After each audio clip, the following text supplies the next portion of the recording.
The air in the restaurant's back kitchen was perpetually stifling. Scalding steam mixed with the greasy aroma of food wrapping around me like an invisible net until I could barely breathe. My name is Liv. At least that's what everyone here calls me. I kept my head down, letting my greasy bangs hide my eyes and the deep-seated vigilance that didn't belong in a place like this.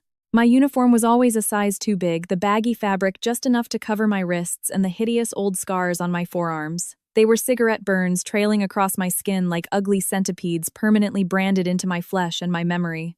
Peter Vance, my ex-husband on paper, was a monster. His favorite pastime used to be watching me struggle in agony. Liv, stop spacing out. The lobster bisque for the Astor room is ready. Run it over now. Head chef Gordon's roar yanked me out of my sticky, suffocating memories. I jolted, nodding submissively. Yes, chef. Right away.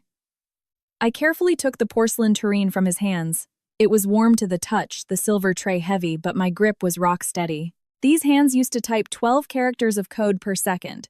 They used to fly across keyboards at international cryptography competitions like butterflies. Now they were only good for carrying plates. The Astor Room was the most exclusive private dining room in this Michelin-starred Manhattan establishment. Rumor had it that a single dinner here cost more than what I made washing dishes for a year. I took a deep breath, adjusted my stiff lips into a polite smile, and pushed open the heavy mahogany doors. The room was hazy with smoke, though not the choking kind.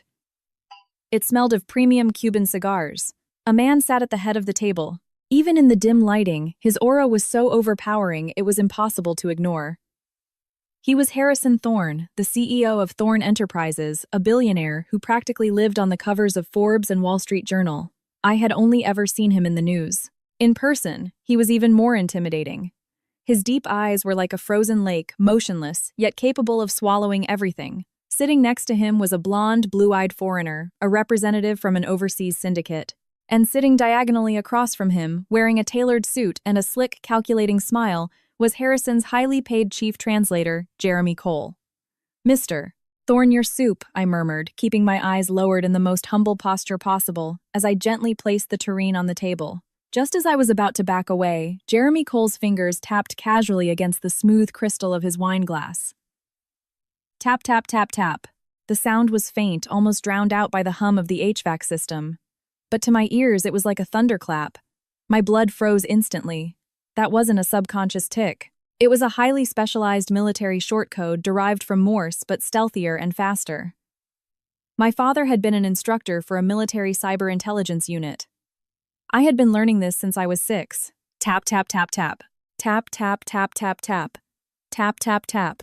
DDD. Deal done. Accept. I sharply raised my head and looked at the foreign representative. He appeared to be listening intently to Jeremy's translation, but beneath the tablecloth, his left index finger was tapping lightly against his thigh. Tap, tap, tap, tap, tap. Tap. Tap, tap, tap. KEY. Key clause. My heart sank. This was a meticulously orchestrated trap. Jeremy, the chief translator Harrison trusted, had already been bought off. They were exchanging information in real time right under his nose, confirming that their prey had taken the bait. Mr. Thorne, Mr. Volkov says that regarding the technical handover details, they are willing to concede another 3% to show their sincerity, Jeremy said, a professional, earnest smile plastered on his face. A flawless, watertight translation. Harrison gave a faint nod, seemingly satisfied with the outcome. The corporate lawyer beside him handed over a thick stack of M&A contracts and whispered something in his ear. I watched as Harrison picked up a Mont Blanc fountain pen from the table and twisted off the cap. The black nib glinted with a cold, metallic luster under the chandelier, looking like a dagger about to be plunged into a heart. Don't sign it! The thought screamed in my head like a siren. This multi-billion-dollar acquisition contract definitely contained a trap that would send Thorne Enterprises straight to hell, and that key clause was the detonator. What should I do? Rush up and tell him his translator is lying? I was a waitress. If I accused a $1 million-a-year executive translator, I'd be treated like a lunatic, dragged out by security, and fired immediately. Then I wouldn't be able to afford the medical bills for my daughter Mia next month. Worse, if my identity was exposed, Peter would smell the blood in the water and hunt me down like a shark. I couldn't risk it. Mia was waiting for me, but as I looked at Harrison's cold, chiseled profile, I knew he was stepping blindly into the abyss. And I was the only person in this room who could read the map to that abyss. 3 years ago, Peter Vance had done the exact same thing to me. Using a seemingly flawless patent transfer agreement, he had stolen my life's work, then locked me up and tortured me. The agony of falling from the clouds into hell, the pain of being betrayed by the person you trusted most, I knew it better than anyone. I couldn't just stand by and watch history repeat itself. Harrison's pen touched the paper. In that split second, all my hesitation and fear were crushed to dust. I gripped the silver tray, lunged forward as if I had tripped over my own feet, and let out a short gasp. Ah, the soup tureen tipped over. I used my own body to block the scalding liquid from splashing onto anyone else. Most of it poured down my own forearm. The burning pain was excruciating, but I had achieved my goal. In the chaos, my body fell right against Harrison. Before his freezing glare could lock onto me, I used every ounce of strength I had to lean into his ear and whisper at a volume only the two of us could hear with rapid, crystal-clear precision. Don't sign. He's lying. The tapping frequency gave away their bottom line. As soon as the words left my mouth, I scrambled back, acting as though it were nothing but a clumsy accident. I dropped to my knees in a panic, picking up the broken porcelain. My voice trembled with fake tears. I'm so sorry, Mr. Thorne. I'm so sorry, I didn't mean to. I'll clean it up right away. I buried my head low, not daring to meet anyone's eyes. The searing pain in my arm was getting sharper, but my heart was ice cold. The dice were cast. Whether I lived or died now was up to fate. A dead silence fell over the VIP room. I could feel multiple gazes burning into my back, Jeremy's fury, Volkov's confusion, and Harrison's bottomless, scrutinizing stare. Time seemed to stretch every second, feeling like a century. Finally, I heard a soft click. It was the sound of the fountain pen cap being screwed back on. Harrison slowly set the pen down. He didn't look at me. Instead, he looked at Jeremy, whose face had gone slightly pale, and a cryptic smirk touched the corners of Harrison's mouth. Mr. Cole, Harrison said, his voice flat, devoid of anger or joy. I'm suddenly feeling a bit fatigued. Let's conclude today's negotiations here. The moment Harrison spoke, the air in the room seemed to solidify. Mr. Thorne Jeremy's professional smile froze, a flash of panic crossing his eyes. But we've practically reached a consensus on the contract terms. Mr. Volkov has offered his utmost sincerity. To terminate now, I'm afraid. I said. Harrison interrupted, his tone unchanging, though every syllable felt dipped in liquid nitrogen. We are done here. He stood up, his tall frame, casting a shadow that entirely swallowed Jeremy. Harrison didn't even glance at Volkov. Instead, his gaze fell on me, still kneeling on the floor. You. Come with me. His voice wasn't loud, but it carried an undeniable command. My body stiffened, my heart hammering against my ribs. Did he believe me? Or was he taking me somewhere private to dispose of the lunatic who ruined his deal? Mr. Thorne, she's just a clumsy waitress. Why lower yourself to deal with her? Jeremy immediately stepped forward, trying to block my path. I'll have the manager fire her right now and apologize to you and Mr. Volkov. As he spoke, Jeremy shot me a venomous glare, mouthing the words, "You're dead." Harrison ignored him completely. He just looked at me and repeated, "Come here." Gritting my teeth and fighting the fiery pain in my arm, I scrambled up from the floor and stumbled after him. We didn't leave the suite. Instead, we entered a smaller private lounge adjacent to the dining room. The door clicked shut, cutting off all the noise from outside. We were the only two people in this secluded room. Harrison didn't turn on the lights. Only the ambient glow from the hallway seeped through the crack under the door, outlining his sharp, unyielding silhouette. He stood in the shadows like a lion inspecting its prey, exuding a silent, dangerous aura. I didn't dare move. I barely dared to breathe. Speak. Finally, he broke the silence with a single word. Speak about what, sir? I played dumb, my voice raspy from nerves. What did you hear? Or rather, what did you see? He took a step closer, the overwhelming pressure almost making my knees buckle. I knew this was my only chance. Make him believe me, or I was entirely doomed. I raised my head, meeting his scrutinizing gaze, and dropped the facade of the submissive waitress. I reached out my right hand and used my knuckles to tap lightly against the mahogany side table.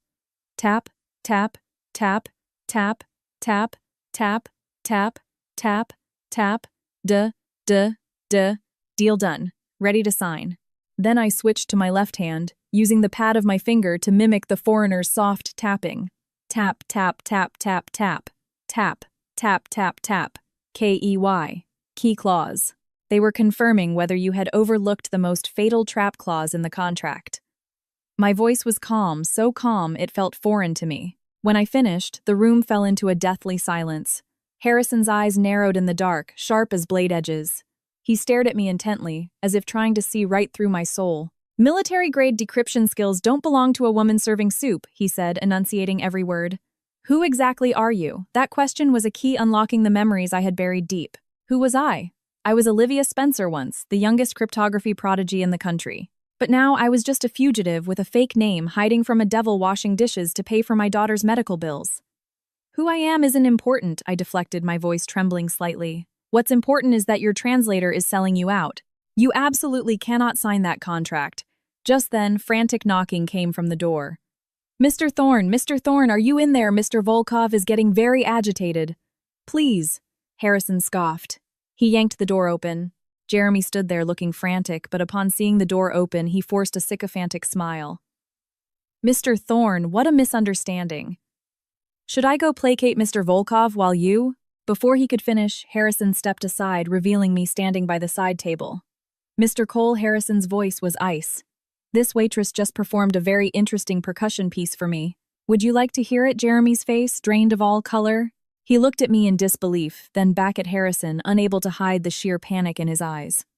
"Mr. Thorne, I don't know what you're talking about." He was still trying to bluff. "You don't," Harrison smiled, a smile devoid of any warmth. "Let me translate it for you. D. Weren't you just telling your masters that I, the big fish, had finally taken the bait?" Jeremy's knees gave out and he nearly collapsed onto the carpet. He finally realized that his proudest, most secretive method of communication had been cracked by the most inconspicuous waitress in the room. No, Mr. Thorne, listen to me. This is slander. This crazy woman is talking nonsense." He pointed a shaking finger at me, stammering wildly. "She's trying to extort you. Yes, she wants money. Is that so?" Harrison walked up to him and reached out gently, straightening Jeremy's crooked tie. The motion was surprisingly tender, but his words were ruthlessly brutal. "Jeremy, you've been with me for 3 years. The salary and bonuses I've given you are enough to buy 3 mansions in the Hamptons. Tell me exactly how much did they pay you to make betraying me worth it?" "I didn't. I swear I didn't." Jeremy was sweating profusely on the verge of tears. "Take him away," Harrison ordered the bodyguards waiting in the hall, his tone dismissive. "Audit his accounts and his family's accounts. I want to see whose money is so damn appealing." 2 men in black suits stepped in and hoisted the limp Jeremy up like a sack of potatoes. "Mr. Thorne, mercy, Mr.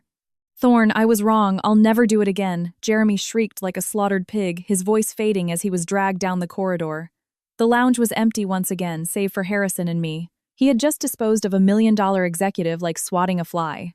I looked at him, my fear deepening. A man like this, whose moods were unpredictable and whose power was absolute? What would he do to me? The wild card who crashed his party. "What do you want?" He turned back to me, his eyes returning to that unreadable calm state. I opened my mouth, my mind racing. What did I want? I wanted freedom. I wanted safety. I wanted Mia to grow up healthy. But could I say that to him? I broke your soup, tureen stained your carpet, and wasted your valuable time. I lowered my head, slipping back into the persona of the lowly waitress. I just wanted to ask, could you advance me $5,000? I can work it off over the next year. My daughter, she's sick. I desperately need money for her surgery. I didn't dare ask for more. $5,000 was probably less than what he spent on a bottle of wine, but to me it was the money that could save Mia's life. Harrison fell silent. He looked at me, his gaze complex. After a long moment, he reached into the inner pocket of his suit jacket, pulled out a thick stack of $100 bills, and tossed it onto the mahogany table. "There's 10,000 here. Get lost," he said, turning his back and walking out of the lounge without another glance. I stared blankly at the stack of cash that was my salvation, then at his retreating figure. My emotions were entirely tangled. Was he letting me go? Without overthinking it, I grabbed the money and bolted out of the restaurant like a startled rabbit fleeing into the freezing, rainy New York night. I had to leave immediately. Jeremy had been dealt with, which meant his accomplices would soon know I was the one who ruined their plans. More importantly, Peter's hounds might have caught my scent. I had to grab Mia and run again. The rain was pouring down heavily, the icy drops stinging my face like tiny needles. I clutched my jacket tightly around the $10,000 and ran stumbling through the puddles toward my cramped, dark basement apartment in Queens. Mommy, the moment I pushed the creaking door open, a tiny, frail figure launched herself at me. It was Mia, my 5-year-old daughter. She hugged my legs tightly, her little face etched with worry. Mia had developed mild autism after witnessing Peter's violent outbursts. She rarely spoke, but she was more perceptive than anyone. Mia, be good. Mommy's home, I whispered, stroking her soft hair. The terror and exhaustion in my heart dissipated slightly. As long as she was here, I had a reason to keep fighting.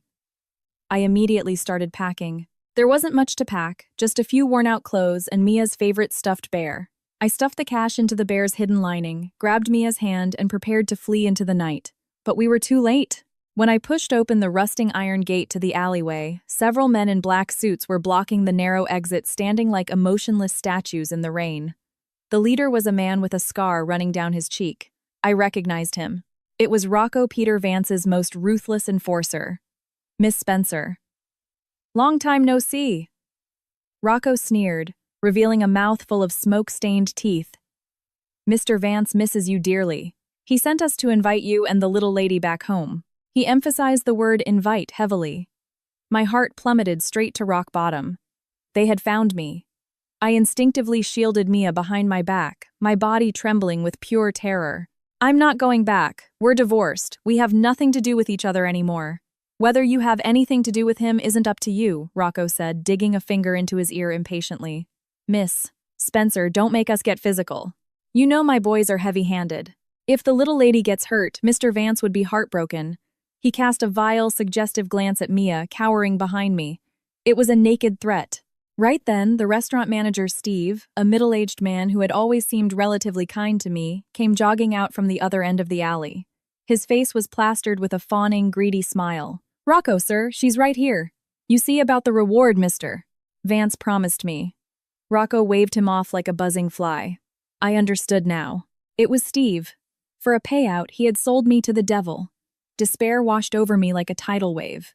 I looked at Rocco, stepping closer, looked at the menacing thugs behind him, and felt utterly, hopelessly powerless.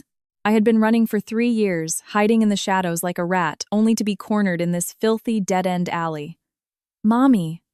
I'm scared, Mia whimpered softly behind me. I took a deep breath and pulled Mia tightly into my arms. Even if it killed me, I had to protect her. Don't touch her, I shrieked at Rocco, my voice sharp with desperation. Rocco sneered, reaching a massive hand out to grab me. But in that hair-raising moment, the low, powerful roar of engines tore through the rainy night, rapidly approaching from the street. The dim light at the alley's entrance was suddenly eclipsed by massive shadows. Everyone instinctively turned to look. And everyone froze. The narrow street was suddenly choked with a convoy of identical pitch-black cars. The silver spirit of ecstasy hood ornaments gleamed with a cold, aristocratic light under the street lamps. Rolls-Royce Phantoms. Not one. Not two. An entire fleet of 20 black Rolls-Royces had silently sealed off the entire block like a coiled black dragon. The headlights snapped on in unison, cutting through the rain like snow-white blades, illuminating the filthy alleyway as bright as day. Simultaneously, the doors of every vehicle opened. Bodyguards in tailored black suits and white gloves stepped out. Their movements were perfectly synchronized, their faces emotionless like a highly trained private army. They quickly formed lines on both sides of the street, blocking out the few gawking pedestrians. It was a display of power straight out of a mob movie, only infinitely more extravagant. Rocco and his street thugs were dumbfounded. They had never seen anything like this in their lives. Steve, the rat manager, was so terrified his legs gave out, and he collapsed right into a muddy puddle. Under the shocked gazes of everyone present, the rear door of the center vehicle was respectfully opened by a bodyguard. A massive black umbrella emerged, first rain beating off its surface. Then a polished black leather shoe stepped onto the wet pavement without making a splash. A man slowly emerged from the car holding the umbrella and walked toward us step by step. It was Harrison Thorne. He wasn't wearing a suit today, but a perfectly tailored black trench coat that accentuated his commanding height. The rain had dampened his hair, a few black strands clinging to his forehead, adding an indescribable lethal magnetism to his chiseled face. He looked like a god walking out of the darkness, descending upon this slum with the force of a thunderbolt. He ignored Rocco, whose face had been drained of color. He ignored the manager shivering on the ground. His deep gaze pierced through the rain and landed squarely on me. He walked right up to me, the massive black umbrella shielding both me and Mia from the freezing downpour. Then, in front of everyone, he held out a crisp gold-embossed offer letter. Chief Information Security Officer at Thorn Enterprises, his voice wasn't loud, but it echoed clearly in everyone's ears, striking like a thunderbolt. An annual salary of $2 million. A luxury penthouse in Manhattan. A company car and driver. The company will fully cover your daughter's medical expenses and elite private education. He paused, looking at my wide, shocked eyes, and the corner of his mouth curved into an arrogant smirk. Olivia Spencer.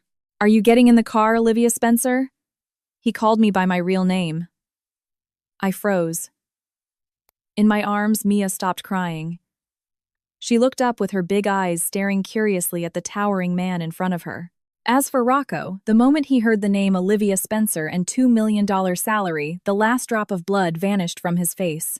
Stupid as he was, he realized he had just kicked a titanium wall. Mr. Thorne. Rocco's voice shook like a leaf. It's a misunderstanding. A total misunderstanding. Harrison finally pulled his gaze away from me and shot Rocco a freezing side-eye. You dare touch my people. Just one sentence. He didn't even raise his voice, but it made Rocco experience a level of primal terror he had never known. He dropped to his knees in the dirty puddle, bowing furiously. Mercy, Mr. Thorne, I was blind. It was Peter Vance. Vance told me to come. It has nothing to do with me. Harrison didn't waste another breath on him. His gaze returned to me, carrying a hint of inquiry. Are you getting in? He asked again. I looked at him. I looked at the 20 Rolls-Royces behind him, representing absolute power and unimaginable wealth. I looked at Rocco groveling in the mud like a dog. 3 years on the run. 3 years of humiliation. 3 years of waking up in cold sweats. In this exact moment, it all felt like a sick joke. I had no reason to refuse. I straightened my back, which had grown slightly hunched from years of bowing to others, and pulled Mia tighter against my chest. Meeting Harrison's gaze, I nodded. I'm getting in. The heavy door of the Rolls-Royce closed in front of me, completely severing us from the wind, the rain, and the chaos outside. The interior was warm and dry, smelling of expensive leather and a faint hint of sandalwood. Mia, exhausted by the ordeal, quickly fell asleep in my arms, her breathing evening out.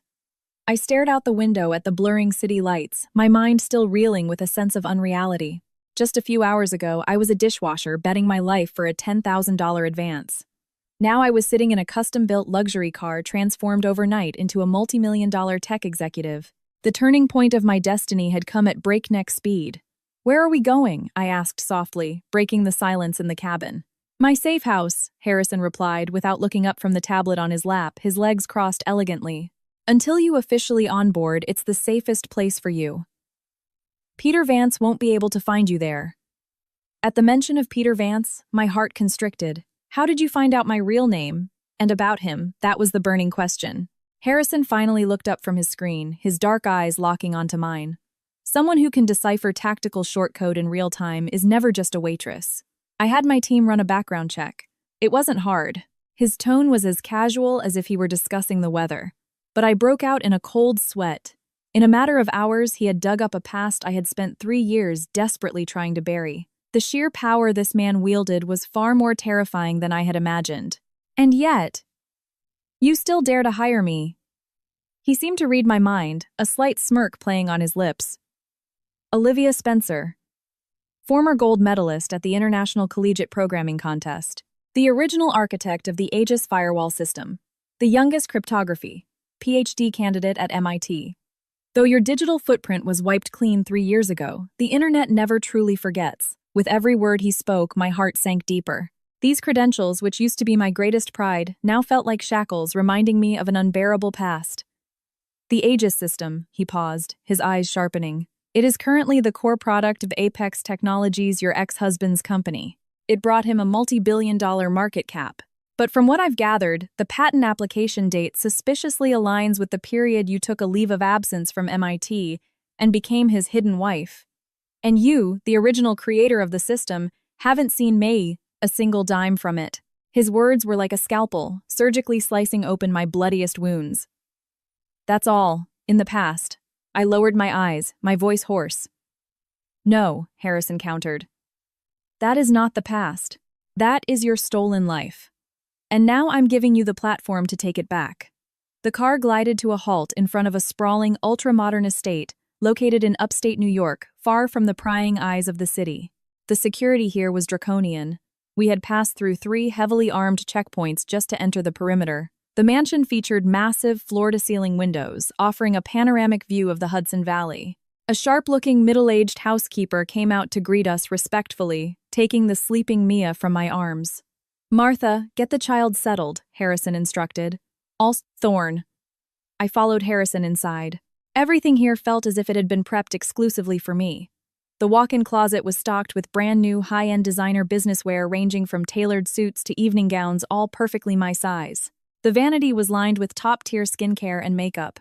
"Take a shower and change." Harrison stood in the doorway, making no move to enter. "I'll be waiting for you in the study in an hour." I looked at my reflection in the mirror. My skin was sallow, my hair brittle, my eyes brimming with lingering panic and exhaustion. I truly looked entirely unworthy of the title Chief Information Security Officer. The hot water blasted over me, washing away the grime and the humiliation I had accumulated over the last 3 years. I took a pair of scissors and chopped off the ragged, overgrown hair I had used to hide my face, leaving a sharp, clean bob. I used concealer to carefully cover the scars on my face and applied a sharp, professional layer of makeup. When I stepped out of the bathroom wearing a pristine white silk blouse and tailored black slacks, the woman in the mirror felt both familiar and alien. The cowardice and subservience had been scrubbed away, replaced by the cold, calculating confidence that belonged exclusively to Olivia Spencer. An hour later, I walked into the study right on time. It was a massive room with floor-to-ceiling bookshelves on one side and a wall of glass looking out over the dark, sprawling forest on the other. Harrison sat behind a massive desk. When he saw me, a fleeting flash of genuine surprise crossed his eyes, though he quickly masked it. "Sit." He didn't give me any corporate culture speeches or force me to sign a stack of NDAs. Instead, he slid a sleek silver laptop across the desk toward me. "These are the 3 largest security vulnerabilities currently threatening Thorne Enterprises' internal network. 1 is from an Eastern European hacker syndicate. 1 is from a corporate rival. The 3rd is of unknown origin, but its methodology is the most advanced and the most lethal." He looked at me without a trace of sympathy or pity. It was a cold, calculating evaluation. "Prove to me that you're worth $2 million, he said, his voice calm, but carrying the weight of an anvil. "Then, use your own methods to bite him to death." Him, of course, meant Peter Vance. I understood. Harrison Thorne wasn't running a charity. Saving me and hiring me was an investment. He saw the genius that had been buried, and he saw the white-hot hatred I harbored for Peter. He wanted me to become the sharpest knife in his arsenal to slit the throat of his corporate rival. It was a fair trade. I liked this kind of fairness. I reached out and opened the laptop. The cold metallic touch beneath my fingertips sent a shock of familiarity racing through my veins. "Boot up." "Network connect." Command prompt. My fingers began to dance across the keys, producing a rapid, rhythmic clatter. Lines of complex code cascaded down the screen like a digital waterfall. I didn't even need to think. The syntax and logic gates were carved into my very bones. 10 minutes later, I stopped typing. The first vulnerability was a logic trap in your firewall. They used a clever IP spoofing technique to bypass standard detection. I've patched it, ran a reverse trace, and locked onto their physical MAC address in Romania. I turned the laptop toward him. The second vulnerability was internal privilege abuse. Your VP of marketing has been using his company machine to browse an encrypted dark web marketplace. Here are his browsing logs from the past 3 months and his transaction receipts. Finally, I clicked open the 3rd folder. As for the 3rd, unknown attack. I looked up, meeting Harrison's gaze, dead on, speaking word by word. "It's not an external attack. It's a super backdoor built directly into the Aegis system you procured. And the highest level access to that backdoor is controlled by one person." "Who?" "Peter Vance."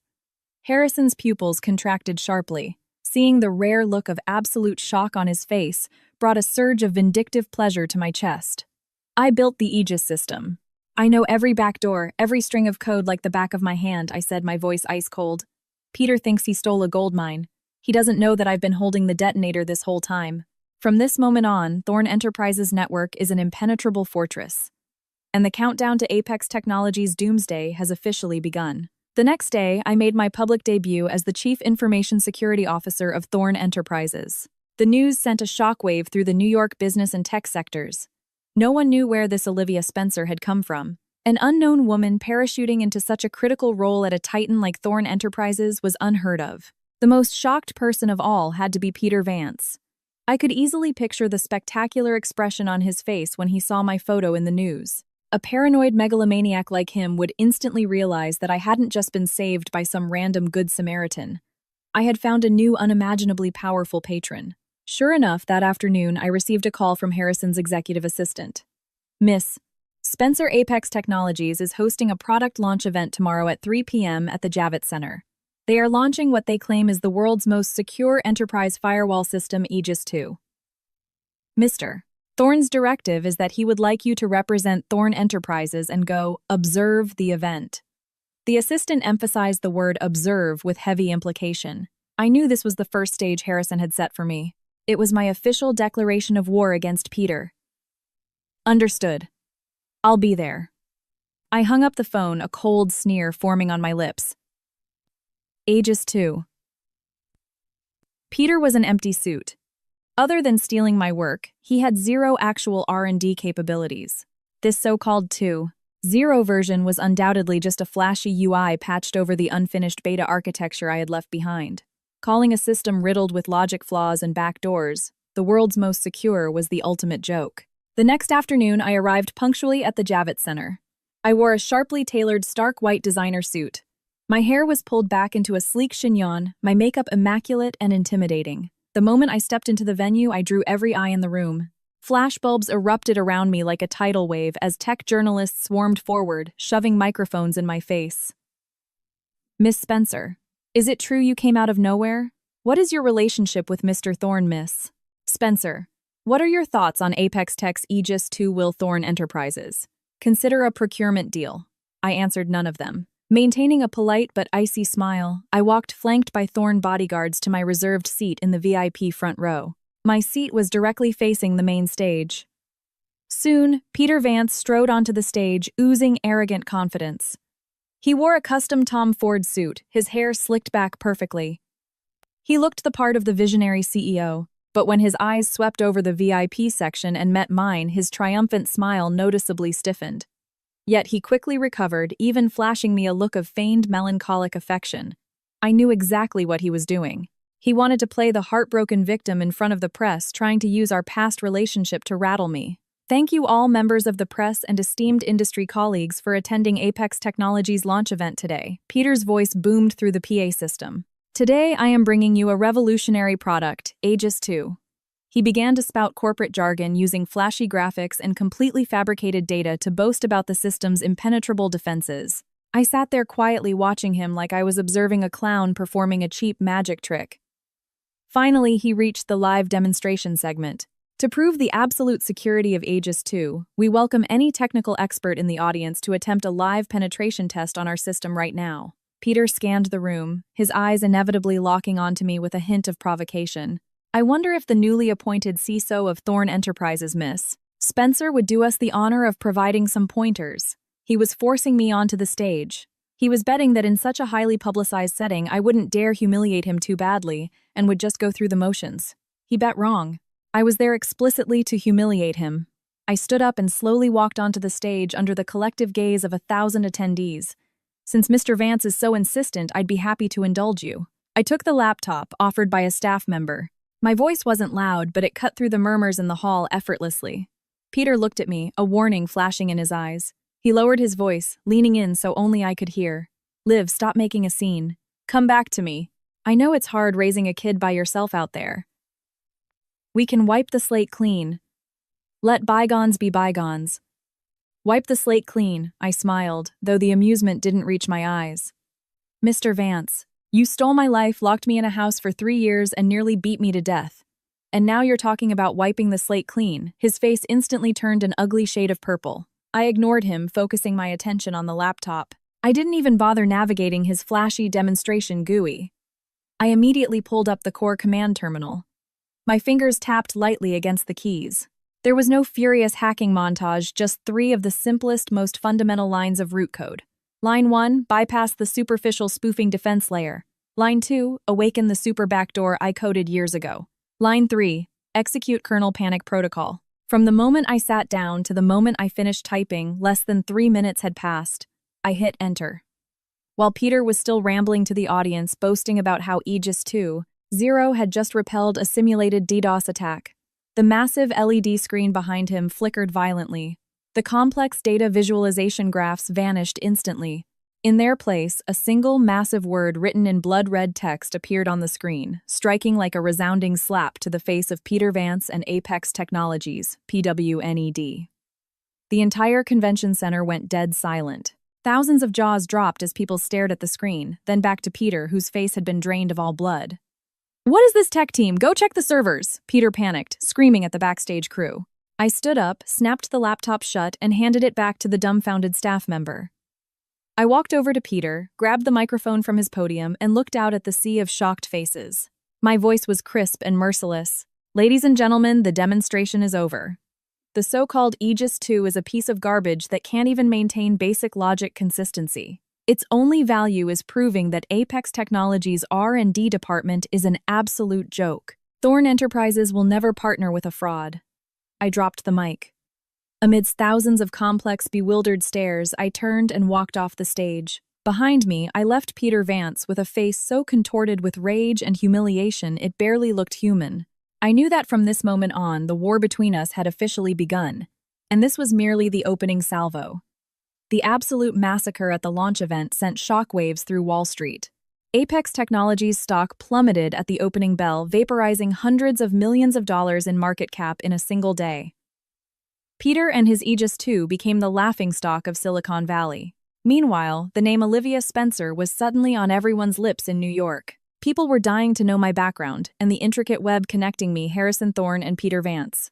I ignored the media frenzy and poured all my energy into my work. Harrison had given me total administrative clearance and the best engineering team money could buy.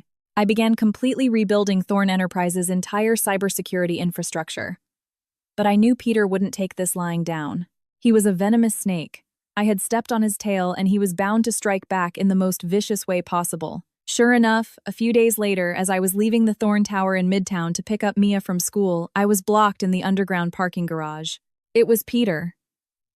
He looked exhausted. His eyes were sunken and bloodshot. The once polished tech bro looked like a gambler who had just lost his life savings. "Olivia." He lunged out from behind a concrete pillar, blocking my path. His voice was hoarse. "Why are you doing this? Why are you trying to ruin me? Ruin you?" I looked at him, finding the accusation almost funny. "Peter, everything you have was stolen from me. I'm just taking back what's mine." "I stole nothing," he bristled like a stepped-on cat, his facade crumbling. "I gave you an amazing life. I gave you the luxury to just sit at home and research without having to work. I made you who you are, you ungrateful bitch." I had listened to this gaslighting garbage for 3 years. I was sick of it. In the past, he would have manipulated me into doubting myself, but now he only made my stomach churn. "Get out of my way," I said coldly, refusing to waste another breath on him. "No." He violently grabbed my wrist, his grip terrifyingly tight. "You're coming back with me. I know you hate me." "It was my fault. I'll change. I swear I won't hit you anymore. We can go back to the way things were, okay?" He forced a pathetic, pleading look onto his face, but deep in his eyes I saw the familiar, psychotic possessiveness. I violently wrenched my hand free. "Peter, stop acting. You make me sick." My words pushed him over the edge. "You ungrateful whore," his mask of remorse instantly shredded, revealing the monster underneath. "You think you're untouchable just because you're sleeping with Harrison Thorne. You're nothing but a dog on his leash. I built you up and I can stomp you right back into the dirt." As he screamed, his hands went to his waist, unbuckling his expensive Hermes belt. The brown leather belt with the heavy gold H-buckle. My pupils constricted. My breathing stopped. It was that belt. For 3 years, on countless nights, he had used that exact belt to whip me until I was covered in lacerations. The whoosh of the leather cutting through the air, the sickening thud of the metal buckle hitting bone, it was my eternal nightmare. My body began to shake uncontrollably. PTSD gripped my throat like an invisible, suffocating hand. I couldn't breathe. I couldn't even scream for help. "Scared now," Peter sneered, a sick, satisfied grin spreading across his face as he watched me cower. "That's more like it. You were born to be trash under my boot." He raised the belt high, bringing it down viciously toward my face. I instinctively squeezed my eyes shut, bracing for the familiar agonizing pain. But the pain never came. Instead, I heard a sickening crunch and a blood-curdling scream from Peter. I opened my eyes, trembling. Two massive bodyguards in black suits had appeared out of thin air. One had Peter's wrist locked in a vice grip, twisting it so hard he couldn't move. The other kicked the back of Peter's knee, forcing him to slam onto the concrete floor with a heavy thud. Then the calm, measured sound of footsteps echoed from behind me. I turned and saw Harrison Thorne. He wore his usual cold, aloof expression, but his eyes burned with a freezing, murderous intent I had never seen before. He walked over to Peter, looking down at him as if looking at a pile of biohazard waste. Mr. Thorne. Peter stammered in absolute terror. Harrison didn't say a word. He bent down and pulled the belt from Peter's limp hand. Then he lifted his foot clad in a bespoke Italian leather Oxford and brought it down brutally on the hand Peter had used to hold the belt. Crack. The sharp sound of bone splintering echoed through the empty garage. Aarrgghh. Peter unleashed a gut-wrenching howl, his face contorting in pure agony. My hand, you broke it." Harrison didn't lift his foot. He ground his heel down harder. He looked at Peter's thrashing form, his voice as cold as hellfire. An executive of Thorne Enterprises is not someone you get to touch. He paused, tossing the belt onto Peter's weeping face, making no effort to hide his absolute disgust. Using a belt on a woman. Vance, you are the most pathetic piece of trash I have ever laid eyes on. Without sparing Peter another glance, Harrison turned and walked toward me. He took off his trench coat and draped it over my violently shivering shoulders, wrapping me tightly inside it. "It's over," he said. It was the first time I heard genuine warmth in his voice. I looked at him, the man who had physically pulled me out of my nightmare, and the tight string holding my sanity together finally snapped. Tears poured down my face uncontrollably. It wasn't weakness. It was the overwhelming release of surviving a mix of grievance, rage, and profound gratitude. "Take Miss Spencer home," Harrison ordered one of the bodyguards. He then glanced back at Peter, who was still wailing on the floor. "As for him, call the NYPD. Tell them it was an unprovoked assault, and notify my legal team. I want him sued into absolute bankruptcy." "Yes, sir." I was escorted into the back of an SUV. As we pulled away, I looked in the rearview mirror and saw Peter being dragged up by security, waiting for the police. The face that used to paralyze me with fear now only held pathetic despair. I knew it was truly over for him. And I could finally say goodbye to the darkest chapter of my life. A fractured hand and an assault charge were enough to keep Peter Vance in a holding cell at Rikers Island for a few days. Meanwhile, Harrison's legal armada launched a blitzkrieg against him, filing lawsuits for intellectual property theft, corporate defamation, and domestic abuse. I handed over 3 years' worth of evidence, medical reports, audio recordings, and the vile, threatening texts he had sent me. Peter panicked. He knew that if the domestic abuse charges stuck, his carefully curated tech-visionary family man persona would be annihilated and Apex Tech would die with it, so he launched a pathetic PR counteroffensive. He poured millions into hiring bot farms and sleazy tabloid writers to flood the internet with spin. He painted himself as the victim of a gold-digging ex-wife. Ex-wife Olivia Spencer abandons family for billionaire Harrison Thorne, conspires to short Apex Tech stock.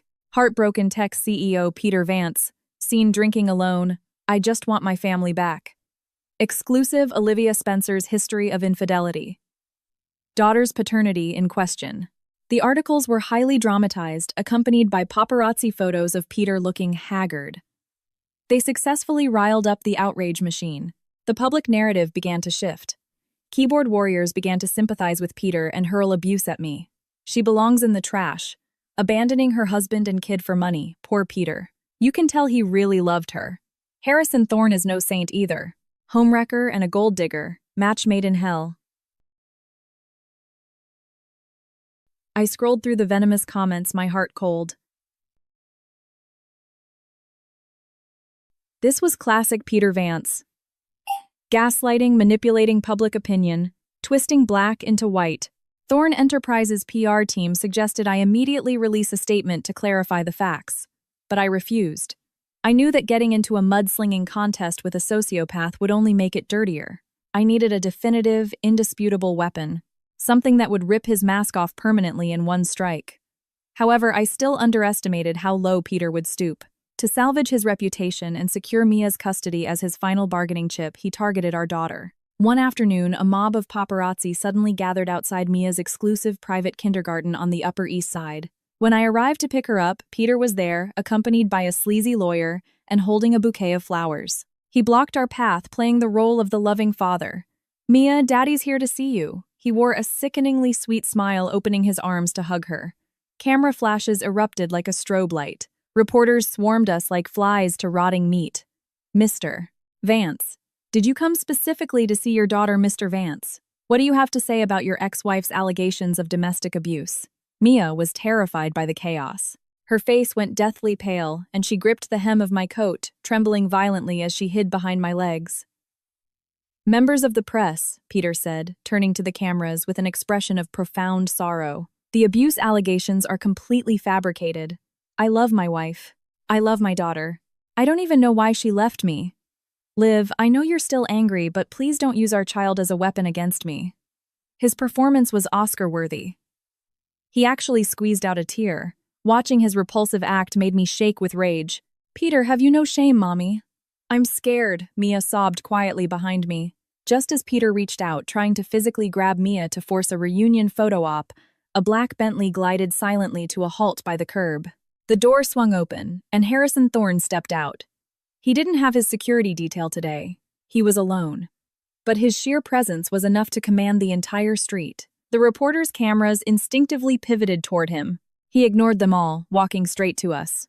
Without a word, he scooped the terrified Mia up into his arms, shielding her against his chest.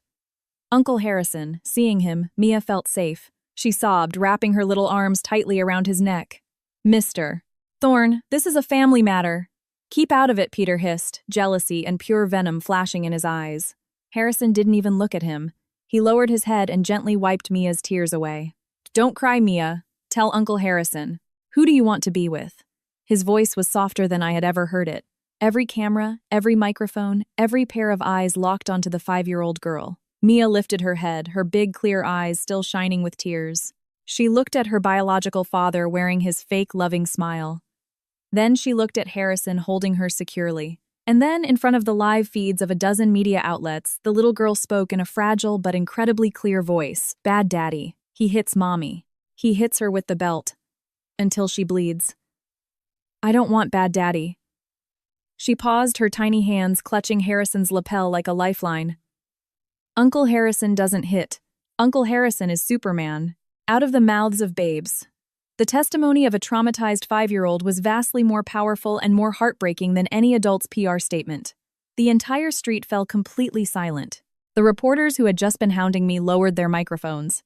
They looked at Peter, their eyes filling with disgust and fury. Peter's face went from flushed to pale to a sickly corpse-like gray. All his spin, all his lies were instantly vaporized by a child's innocent, brutal truth. He was exposed completely and utterly destroyed. Social death in real time. Harrison, holding Mia, threw a freezing glare at the paralyzed Peter Vance. Then he looked at the cameras. His voice was calm but struck like a judge's gavel. "Ladies and gentlemen, I believe you have your headline. From today onward, Olivia Spencer and her daughter are under my protection. Anyone who dares harm them in any way will find themselves at war with Thorne Enterprises." With that, he carried Mia, guided me to the Bentley, and drove away, leaving a stunned crowd in our wake. Inside the car, Mia, exhausted from crying, fell asleep against Harrison's shoulder. I looked out the window. The sunset was painting the Manhattan skyline a warm orange. The 3-year nightmare was finally decisively ending. I turned my head to look at the man sitting next to me, the man with the sharp jawline holding my daughter. "Thank you," I whispered. It was the first time I had thanked him so sincerely. Not for the $2 million salary, not for the penthouse, but because in my absolute darkest moment, he had given me and Mia a safe harbor. Harrison didn't turn his head, merely giving a low, "Peter won't just let this go," he said, staring at the road, his eyes dark. "A cornered dog will bite." I knew what he meant. A man pushed to the absolute edge is capable of anything. I know I clenched my fists, which is why before he can bite, I have to throw him off the cliff. My revenge isn't over yet. Mia's words at the kindergarten spread across social media like a virus. Every second of that video battered the public consciousness. Overnight, Peter Vance went from a visionary CEO to a universally despised wife-beating monster. Apex Technologies' stock went into freefall, teetering on the edge of delisting from the Nasdaq. The board of directors emergency ousted Peter as CEO, desperately trying to sever ties to save the company, but it was too late. The Aegis system's credibility was zero. Major clients canceled their contracts. Apex was in a death spiral. I knew this was when Peter would be at his most dangerous. A man with nothing left to lose will burn the world down with him. Sure enough, the cybersecurity department at Thorn Enterprises detected anomalous activity. Miss Spencer, we've identified a highly stealthy vector initiating persistent penetration attempts against our core database. Alex, my lead engineer, pointed at a string of rapidly scrolling code on the monitor, looking grim. Their methodology is incredibly sophisticated. This isn't your average corporate espionage hacker. I walked over to the screen, studying the attack path. My eyes turned to ice. I knew this method intimately.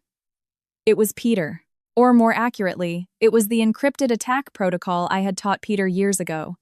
He was making his final desperate move. He wanted to steal Thorn Enterprises' core trade secrets, either to sell them to a rival or leak them to the dark web, hoping to drag Thorn down in a murder-suicide pact.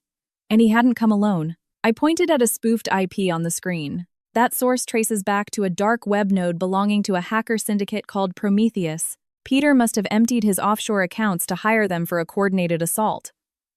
What do we do? Initiate Level 1 lockdown, Alex asked. No. I shook my head, a cold smirk touching my lips. Defending is too passive. I watched the blinking attack signals on the screen like I was watching a rat sniff out a trap. Open the back door, I ordered flatly. What Alex stared at me aghast. Miss Spencer, you want to just let them in? Yes. My fingers tapped lightly across the keyboard, pulling up a script I had pre-written days ago. I don't want to lock them out. I want to invite them into the maze. Then we lock the doors and slaughter them. I was playing him. Using Peter's knowledge of my old coding habits against him, I had intentionally forged a vulnerability on the Thorn firewall, a flaw that looked exactly like the kind of backdoor I used to leave behind for convenience. To anyone else, it looked like a honeypot, but to the arrogant Peter Vance, it would look like a fatal oversight he could exploit. Alex, you monitor Prometheus. The second they enter the data labyrinth, sever their exit nodes. Trap them in an infinite code loop. Yes, ma'am. As for Peter, I stared at the primary attack vector, a chilling light in my eyes.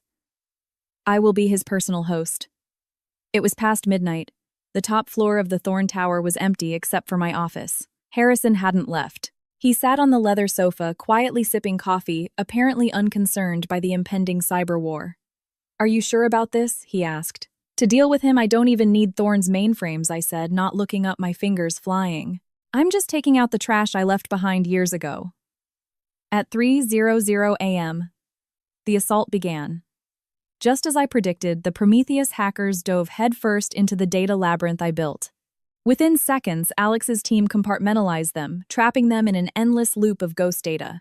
They were paralyzed. Meanwhile, Peter, acting like a greedy thief, slipped right through the fake back door I left open and bypassed security straight into the core database. He began frantically downloading files marked Top Secret.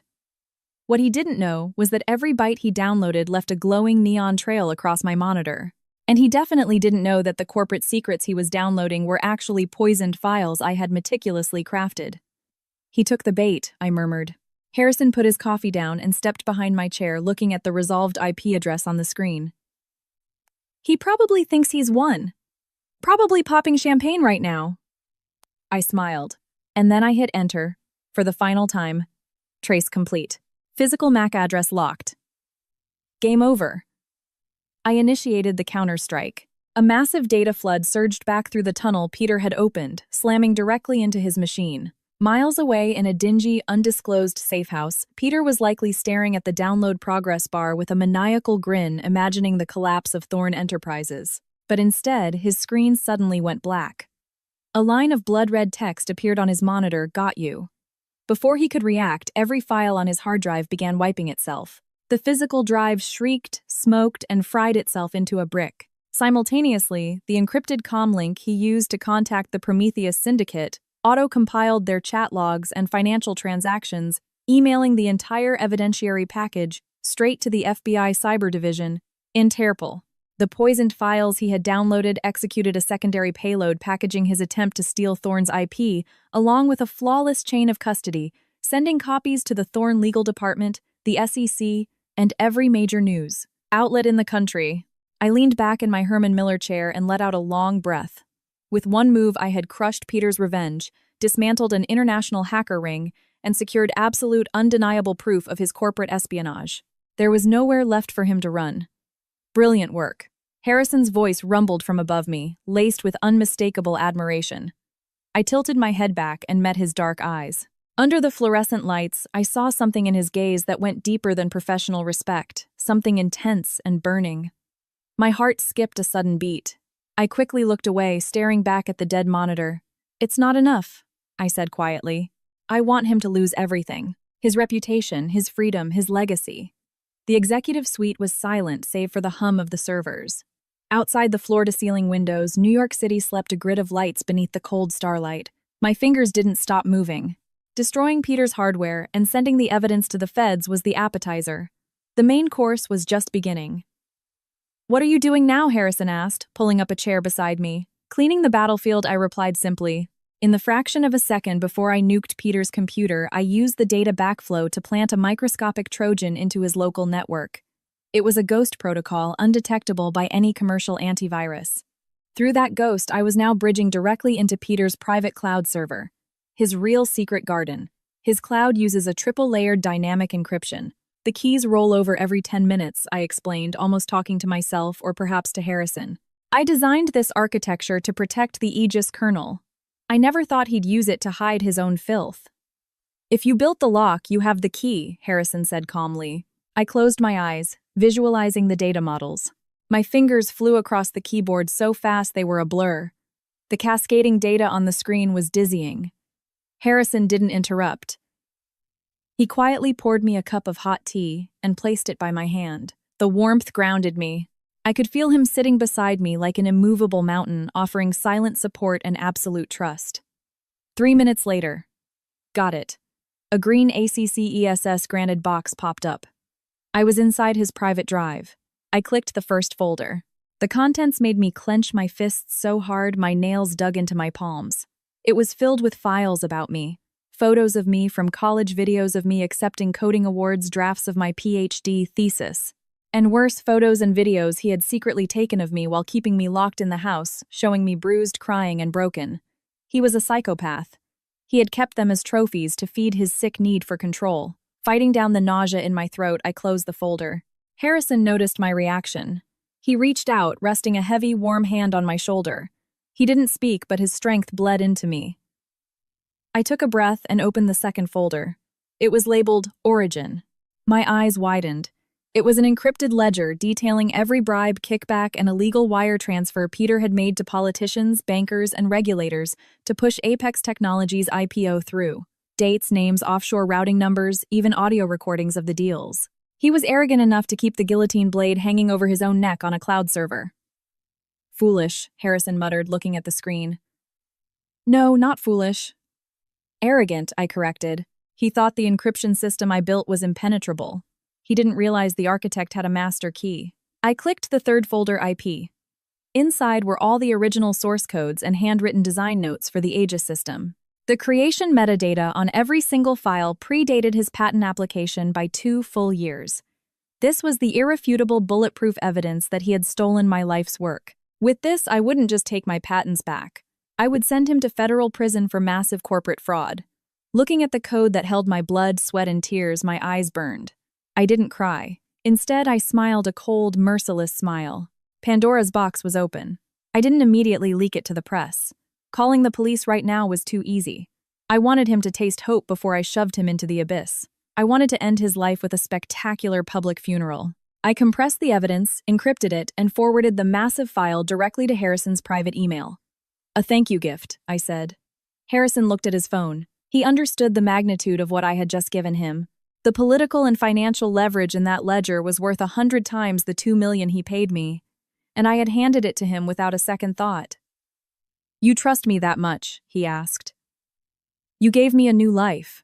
This is my pledge of allegiance." I looked him in the eye. It was my true alliance with the man who recognized my worth. Harrison looked at me in silence for a long time. Then he smiled, a genuine smile of deep admiration. "All right then," he said. "Let's send him off together." He picked up his phone and dialed his assistant. "Set it up. Thorn Enterprises is hosting a gala at the Plaza in 3 days.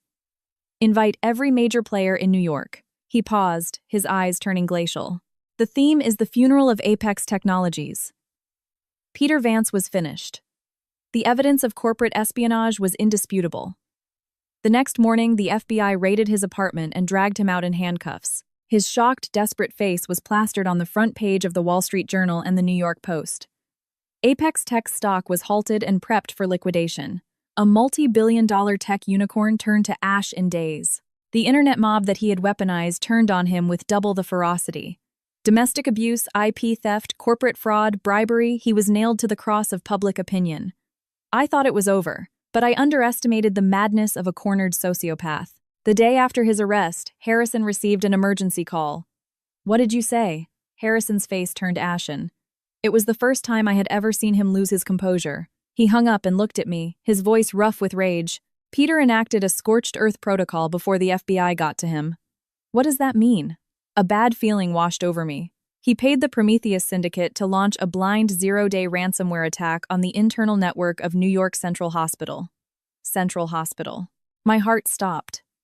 Mia had been taking therapy sessions there for the past 2 days to deal with the trauma from the kindergarten incident. What is their target? The life support systems for the ICU. Harrison gritted his teeth. Including my grandfather. Harrison's grandfather, the patriarch of the Thorn family, was on a highly sensitive pacemaker and life support rig at Central. Prometheus sent a ransom, demand, hand over Olivia Spencer and the decryption keys to the evidence within 3 hours, or they would overload the medical hardware and turn the hospital into a morgue. It was Peter's final, apocalyptic revenge. If he was going down, he was taking innocent lives with him to make us pay. Panic swept through the Thorn Enterprises boardroom. Several board members, led by Harrison's uncle, Arthur Thorn, a man who had always coveted the CEO seat, stormed into Harrison's office. "Harrison, what the hell are you doing? You're going to let the whole family burn for some woman," Uncle Arthur yelled, pointing a finger. "If the old man dies, the blood is on your hands. Hand the Spencer woman over right now. She's just a CISO. We can hire another one. The old man's life is on the line," they clamored, demanding I be sacrificed. To them, I was just a pawn. I stood in the corner, my blood running cold. This was high society. When crisis struck, their morals folded like cheap paper. Harrison sat behind his desk, enduring their screaming with a face of stone. When they finally ran out of breath, he slowly raised his head. His eyes were dead black. "Are you finished?" he asked quietly. Uncle Arthur swallowed hard, suddenly intimidated. "Harrison, we are thinking about the family." Before he could finish, Harrison opened his desk drawer, pulled out a black Glock 19, and slammed it onto the mahogany desk with a heavy thud. The office went graveyard silent. Everyone froze. Harrison stood up slowly, picked up the gun, and racked the slide. He aimed the cold muzzle directly at his uncle. I will say this exactly once. His voice was practically a whisper, but it carried the weight of a death sentence. "She is mine. Anyone who tries to touch her dies." Uncle Arthur's face turned paper white and his knees buckled. The board members remembered who they were dealing with. Harrison Thorn wasn't just a CEO. He was the ruthless predator of Wall Street, a man who had metaphorically and perhaps literally spilled blood to build his empire. "Get the hell out of my office." The board members scrambled out like frightened rats. The office was quiet again. I looked at this man standing there with a gun, ready to go to war with his own bloodline to protect me. I owed him a debt I could never repay in this lifetime. But now was not the time for sentiment. I walked up to him, looking him dead in the eye. "I don't need you to protect me with a gun." He frowned. I took the Glock from his hand, flicked the safety on, and set it on the desk. "Because I can handle this myself." I turned toward the door, heading for my battlefield. "Give me 2 hours." My voice was vibrating with absolute confidence. "I'm not just going to save everyone in that hospital. I'm going to teach this Prometheus what a real god looks like. Because in the world of cryptography, I am the only deity." This wasn't a real crisis. Not to me. Peter and Prometheus's little team-up was a script I had already read, but I needed this crisis. I needed it to test loyalties, and I needed it as the stage for my final judgment. Harrison sat in his office, watching my live feed from the server room.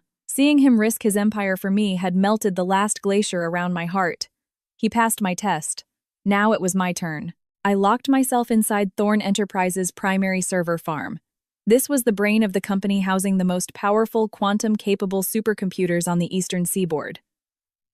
Miss Spencer, their firewall is military grade. We've tried every brute force and backdoor vector we can't break through, Alex said through my earpiece, sounding defeated. Conventional methods are for mortals, I said, putting on my noise-canceling headphones. To kill a god, you need magic.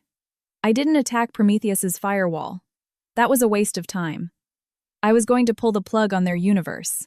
I pulled up the NYC grid maps, power distribution, cellular towers, and subterranean fiber optic cables. Prometheus was smart. They knew IP tracing wouldn't work. They were physically hardwired into a blind node somewhere. My fingers turned into a blur. I became an extension of the supercomputer, sifting through petabytes of data hunting for a single anomalous fluctuation in the city's grid. Time ticked down. The hospital reported that the life support systems were experiencing micro-fluctuations. Panic was setting in. But Harrison just sat in his office watching my screen, saying nothing. He gave me his absolute trust. I would not fail him. Found him. With 10 minutes left on the clock, I locked onto the signal.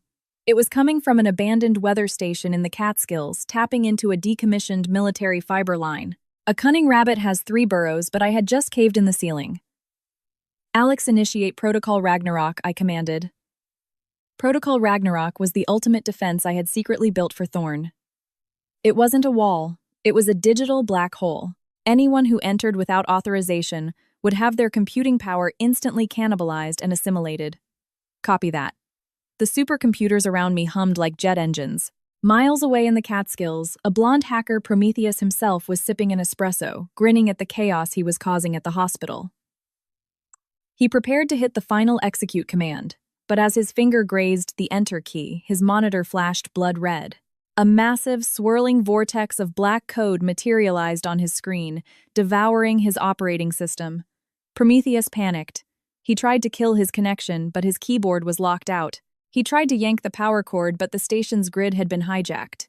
He was being reverse-hacked with an algorithm so advanced it looked like alien technology. "Who the fuck are you?" he screamed at his dead monitors. A single elegant line of text typed itself across his screen, the one who judges false gods. Every file on Prometheus's servers, including years of dark web ledgers and illicit contracts, was compressed and forwarded to the NSA. Then I commanded his server's cooling fans to reverse while maxing out the CPU voltage. Boom! The server racks inside the weather station violently detonated, sparking a fire. Simultaneously, at Central Hospital, the monitors beeped steadily. The life support system stabilized. The ransomware evaporated. A catastrophe had been averted with 10 seconds to spare. I took off my headphones and leaned back, exhaling deeply. The server room door opened, and Harrison walked in. The look in his eyes was overwhelming, shock, pride, and an intense burning heat. "It's over," I said. "No," he walked up to me and shook his head. "The best part is about to begin." When I walked out of the server room, the executive floor was in chaos. Uncle Arthur and his cronies were shouting at Harrison's assistant. "If the old man dies, the board will have Harrison's head." Arthur was practically frothing at the mouth. Arthur spotted me and pointed a trembling finger. "You jinx. You have the nerve to show your face. If my father suffers, I'll skin you alive." I didn't even give him the dignity of a response. I checked my Cartier watch, pulled out my phone, dialed the chief of medicine at Central Hospital, and put it on speaker. "Miss Spencer," thank God the chief's voice blared through the hallway, breathless with relief. "It's a miracle. The systems are back online. The patients are stable. Mr. Thorne Sr. is perfectly fine." The hallway went dead silent. The board members stared at my phone like it was an alien artifact. Uncle Arthur's mouth was hanging open wide enough to catch a fly. Uncle Arthur Harrison's voice came from behind me, cold and sharp. Arthur snapped out of it instantly, plastering on a fake fawning smile. "Harrison, oh thank heavens, I was just so worried." "Wow, miss. Spencer is truly brilliant. A blessing to the Thorne family." The hypocrisy was nauseating. Harrison ignored him entirely. He took off his suit jacket and draped it over my shoulders, which were cold from the hyper-air-conditioned server room. "You worked hard," he murmured softly. We walked past the stunned board members side by side. No one dared utter another word. This battle didn't just cement my place at Thorn Enterprises. It proved to everyone that Harrison Thorne's protection of me was absolute. 3 days later, the Thorne Enterprises Gala was held at the Plaza Hotel in Manhattan. The grand ballroom was resplendent with crystal chandeliers, champagne, and the absolute elite of New York society. The theme was an open secret, a celebration of my ascension and a public execution of Peter Vance. I wore a custom blood-red Oscar de la Renta gown, walking arm in arm with Harrison. The moment I entered, the room parted. The dress flared like fire, contrasting with my pale skin. I was no longer the cowering waitress or the silent coder. Tonight I was a queen. I scanned the room. In the corner, flanked by 2 federal marshals, was Peter Vance. He looked 10 years older, wearing a crumpled suit and handcuffs. Harrison had pulled strings to have him temporarily transferred here, a cruel, fitting punishment. Peter stared at me with bloodshot eyes filled with hate, regret, and sheer terror. Halfway through the night, Harrison led me to the stage. "Thank you all for coming," Harrison spoke into the microphone. He turned to me, his eyes softening. "Tonight I only want to introduce one person, Olivia Spencer, my queen." The applause was thunderous. I took the mic, looking down at the crowd, and finally locked eyes with the pathetic man in handcuffs. 3 years ago, I was stripped of everything. My work was stolen, I was imprisoned, and I lived in terror. My voice echoed clearly through the ballroom. Today, I stand here to tell the man who did that to me, I wrote your code. I built your empire. And today, I tore it down. The room fell into a chilling silence. All eyes turned to Peter. He trembled violently, his face twisted in humiliation. "You bitch!" he shrieked, struggling against the marshals who shoved him back down. "Oh, and Peter," I smiled coldly, snapping my fingers. The massive screens behind me lit up with a presentation titled, "The Crimes of Peter Vance." Slide 1, the Apex Tech cooked books and offshore tax evasion ledgers. Slide 2, the bribery records implicating several politicians who were coincidentally absent from the gala tonight. Slide 3, my original Aegis source code dated 2 years prior to his patent filing. Slide 4, the medical reports, photos of my belt whipped back, and an audio recording playing over the speakers. "You're just a dog I keep. I own you. Try to run again and I'll break your legs and kill that bastard kid of yours," Peter's psychotic voice echoed through the Plaza Hotel. The crowd gasped in collective horror. The tycoons and socialites who used to shake his hand now looked at him like he was a cockroach. Social execution. Absolute, undeniable destruction. "No, it's a deep fake. She's framing me," Peter sobbed, collapsing to his knees. But no one was listening. I walked down the steps and stood over him. "Game over, Peter," I whispered. "Enjoy federal prison." I turned my back on him as the marshals dragged his limp body out of the ballroom. The curtain had fallen. Peter Vance was sentenced to life in federal prison without the possibility of parole. His political accomplices were swept up in a massive FBI corruption sting. Apex Technologies went bankrupt, and the Aegis patents were returned to me.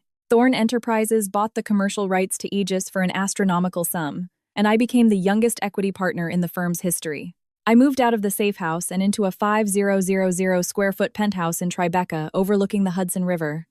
Mia's autism rapidly improved with top-tier therapy and a safe environment. She started smiling again. She still called Harrison uncle, but he was already the father she never had.